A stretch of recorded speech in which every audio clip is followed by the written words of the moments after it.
This is Ralf Hütter from Kraftwerk in Germany, calling radio station WKSU, Kent, Ohio. I got your telephone number from YKSU radio station to do a telephone interview with you and try and communicate with your people in Kent, Ohio on the radio. Germany has produced more than its share of electronic bands, Ralph, and that includes like Cluster and SFF, more notably Tangerine Dream and Klaus Schulze, and of course Kraftwerk. Is this because electronic music is a major part of the German rock scene? Yes, first of all, it's Germany has no rock scene. So rock is an Anglo-American music style, which is socially rooted in Anglo-American society. We living in Germany, and especially today in Kraftwerk, we are all from the post-war generation. We lived in a different cultural situation and environment, and we tried with our music to reflect our living environment where we are today. So really, Germany has given birth to this new electronic music, I think, with groups like Kraftwerk, Tangerine Dream, and Klaus Schulze. You mean electronic music is the popular music of Germany? Yes, electronic music in Germany is very popular, and it's a whole new electronic scene. We have rather an electronic scene in Germany, like you have a rock scene in America, or rhythm and blues scene, and we get many letters from very young people also asking about electronic things. And now many people are setting up their electronic home sound things with their little tape recorders and oscillators, and it's really a whole living thing now, electronic music in Germany. Where before people would, in the 60s, they would maybe start and play the piano or play the guitar. Now they start directly with electronic sounds. They play small synthesizers and oscillators and really filters. Kraftwerk is really the only band that's made an impressive dent in the U.S. popular music scene. Is Kraftwerk trying to make popular music electronic? Well, we are mainly not thinking of ourselves so much as music people, but rather we set up our own electronic studio in 1970, Klingklang Studio in Düsseldorf on the Rhine. Mm-hmm. And there we work on a day-to-day basis with our electronic machines, and we think more of like we are scientists working in acoustic laboratory.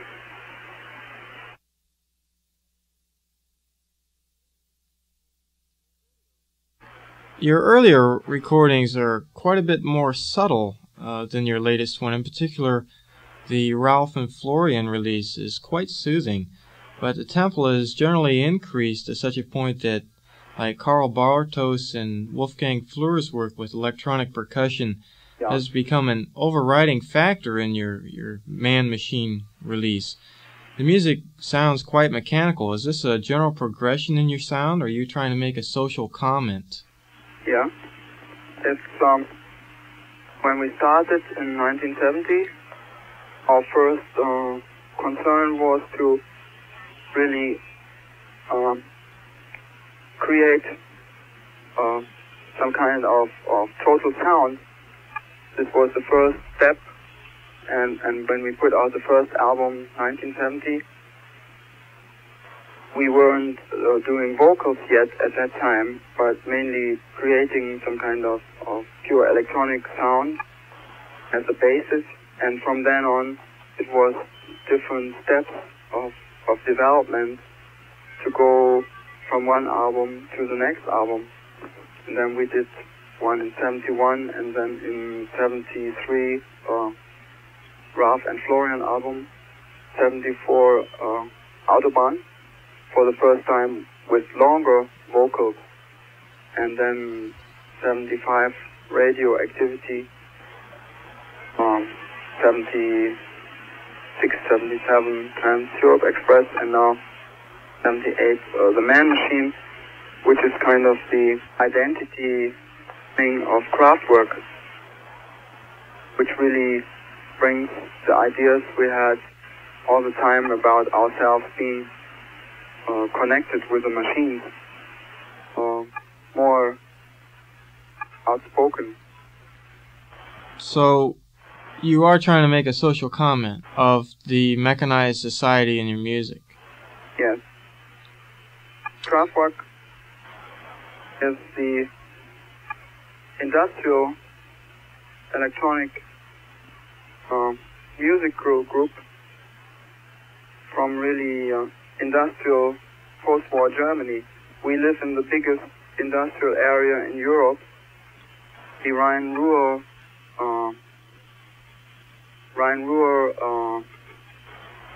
region, where there's about one city growing into the next city for 100 miles. You just go out of Düsseldorf, and then on the other side of the road it says, now you're entering Duisburg. So it's some kind of endless industrial city, and this is really our environment, and this is the place where we started our music and where we started doing our first performances in art centers and student clubs. And I think we reflect socially this, our living environment, and the sounds of the machines surrounding us. And we feel like we are kind of medium being of this industrial age, because we think in order to say something reflecting today, you cannot say it with the, in order to do something with the software today, you cannot use the hardware of the 19th century or the Middle Ages, such as guitar, drums, etc.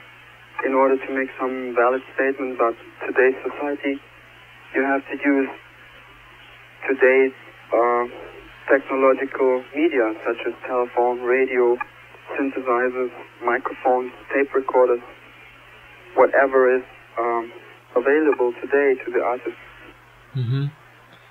Well, the capabilities of the synthesizer are said to be unlimited, but like the latest Tangerine Dream release features a move back to the traditional drum kit and flutes and bass, but if anything, Kraftwerk has moved in the opposite direction, like completely electronic. Yes.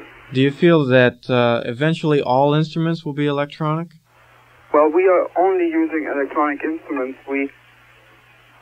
Back in the early 70s, when we were using amplified drums, we always found that our drummers, they were hitting very hard during a concert, starting to sweat, and their fingers were getting blisters, and they were even spilling some blood.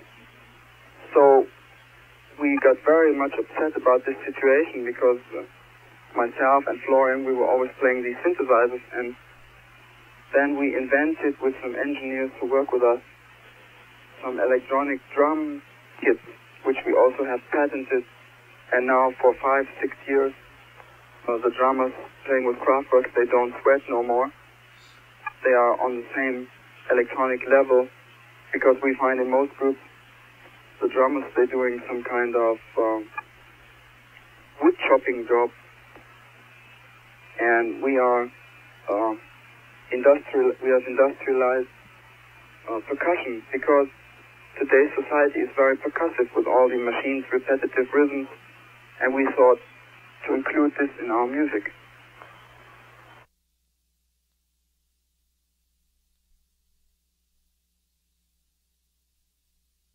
When you're performing, does the synthesizer become a natural extension of yourself, or do you react simultaneously with the instrument? Well, the ideal state is really to be on the same level. That's why we call ourselves the man-machine, which means machines are not subservient to us, and we are not the servants of the machine, but it's some kind of equal relationship, or you might even say friendship, between men and machines, and not opposed. So really,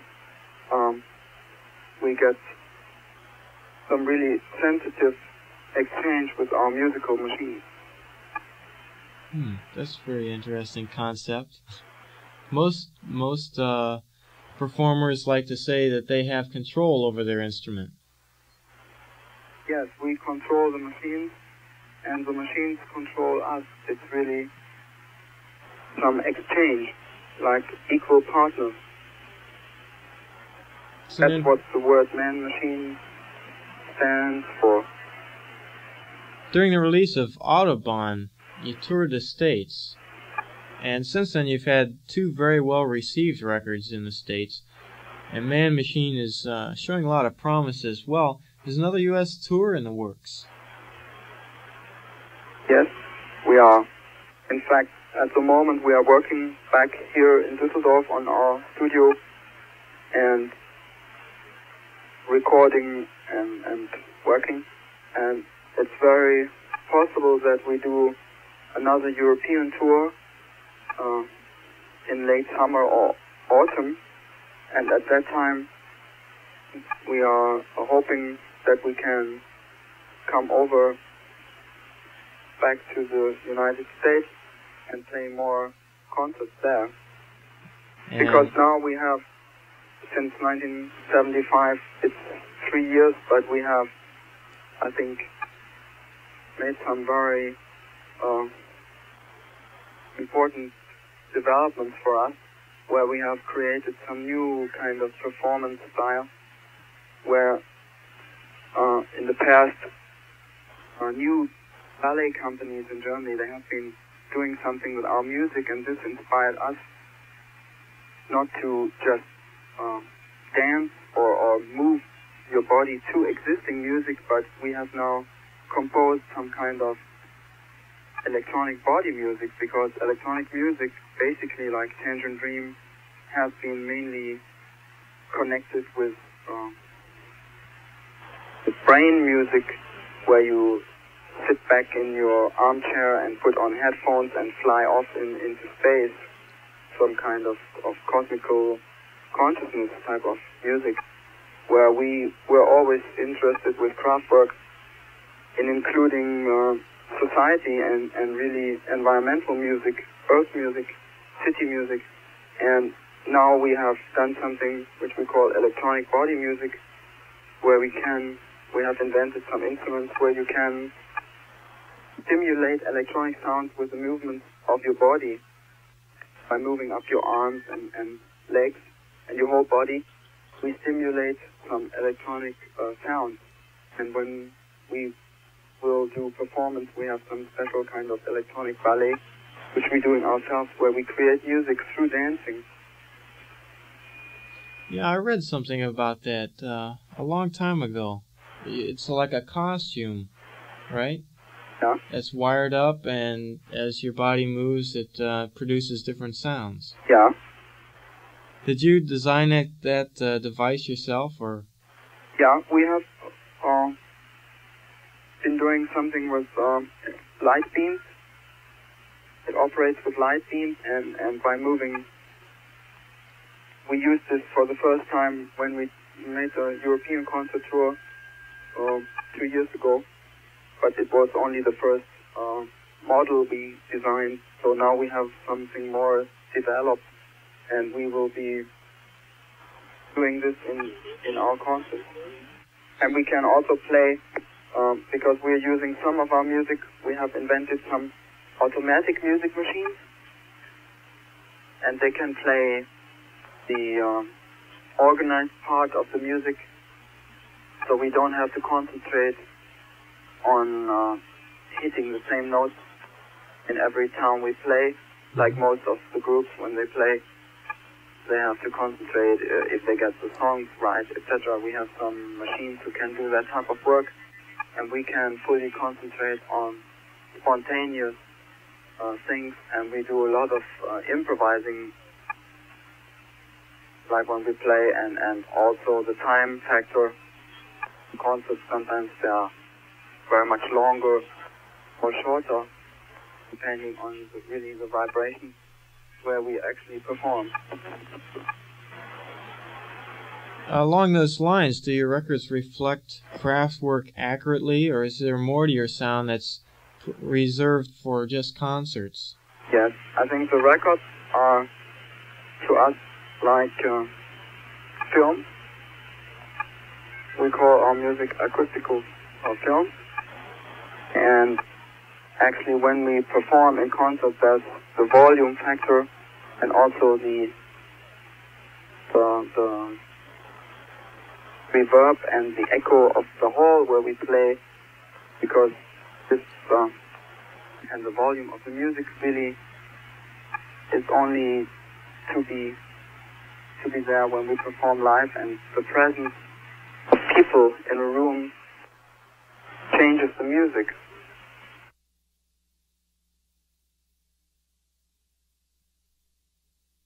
How much artistic control do you have over your recorded material? Well, we have always been producing our own records, writing our own compositions, and also the words. We have established since 1970 our studio. First we started out with some old cassette recorders and some old speaker cabinets, and from there over the years we have been building from there. We call our studio also some kind of electronic garden, where we have some kind of biological biofeedback with the machines, and through the time they have been growing and getting more and more complex and really growing different stages. And we have, since we started out, have complete control over all our material. In Germany we have our own record label, Klinklang Records, and this is very important politically. We are completely anarchic and have total control over what we do. Mm-hmm. But we started out very basic, and I think it's just if you don't let yourself be confused over the mechanisms of today's society, then you can have some really very creative aspects to your life. And this was really what we set out to do, to live out our fantasies, at least try, and get those things communicated with other people. So you definitely approach your music with an artistic rather than a commercial standpoint. Yes, it's really more the communicative aspect that we are interested in, and the realization of ideas. And I think when you try and work with those things, then you really get response from other people. Mm-hmm. What kind of exposure are you getting in Europe through broadcasts or concerts? Yes. Well, Europe is a different media system than in America. We don't have commercial radio in Germany. It is state radio in Germany, France. And the programs here, they cover all aspects of, it's not like in America where one station might play a special type of music, but here they have children's hour in the early afternoon, sports in the late afternoon, news programs, regional programs, information, spoken programs, drama, and music mainly comes later in the evening. And Also electronic music. When we were very young here in Cologne, near Düsseldorf, was the first electronic music studio in the world at the West German radio, Westdeutscher Rundfunk. And they were always doing midnight shows. So really, in Europe, or especially Germany, music comes mainly late at night. Maybe this factor has made Kraftwerk music also some kind of late night music, night music. Well, that's very similar to what we're doing here, because this is a public radio station, very similar to yours, I guess, or to Germany's radio. And we have a varied format, and late at night, that's where we get into the electronic music as well. Very good. And there's a very strong audience out here for it. Well, Ralf, that's about all the questions I really have. If there's anything you'd like to add, boy, just go right ahead. You're a very interesting person to talk to. Well, I think for me it's very hard to think of something, because when you live with all those things on a daily basis, it kind of gets very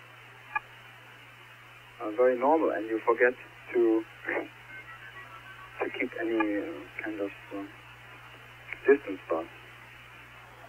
All this experimentation you've been doing with biofeedback and all that, and light beams, just all kinds of experimentation going on where you are. Yeah. We always try out, in fact, new things, and sometimes really the machines, they surprise us with really the sounds. We expect the sounds to be a certain way, and then when we make those experiments or something, then they turn out different. And it's always the question for us to open up our own ears, to be open to those new sounds, and really listen to the machines sometimes and get inspired from inside. Okay, Ralf. Well, thank you so much for calling us all the way from Germany. What city are you in? I'm in Düsseldorf, in Germany, on the Rhine. Uh-huh. Okay, well, that's really great. This has got to be the longest interview we've ever done here, and long distance as well. Thank you so much for calling us this morning. Thank you for talking to you, and say hello and auf Wiedersehen to all your people in Ohio. Auf Wiedersehen, Ralf.